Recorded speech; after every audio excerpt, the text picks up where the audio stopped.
Сәлем достар, сіздермен бірге мен Малика. Менің арнама қош келдіңіздер. Бүгін біз сіздермен өте дәмді фруктовый шай жасаймыз. Оған қажетті заттар: шай, лимон, имбир, алма, апельсин, жалбыз және қарақат.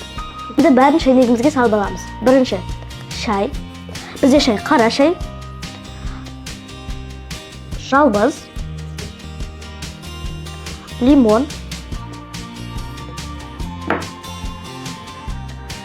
имбир, алма.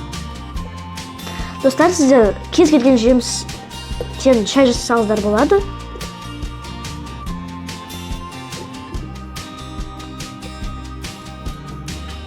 Және қарақат.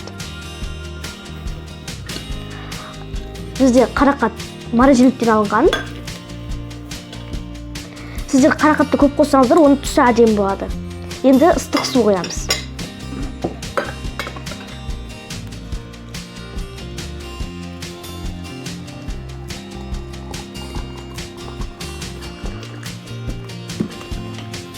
Енді біз бұны қақпағын жауып 5 минутқа қойып қоямыз. Мінекей біздің шайымыз дайын.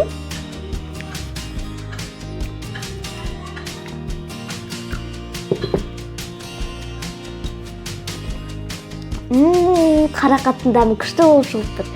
Егер де менің рецептіме лайк басып арнама жазылыңыздар, және де осы шай туралы комментарийға пікір қалдырыңыздар. Мен оны міндетті түрде оқимын. Сау болыңыздар.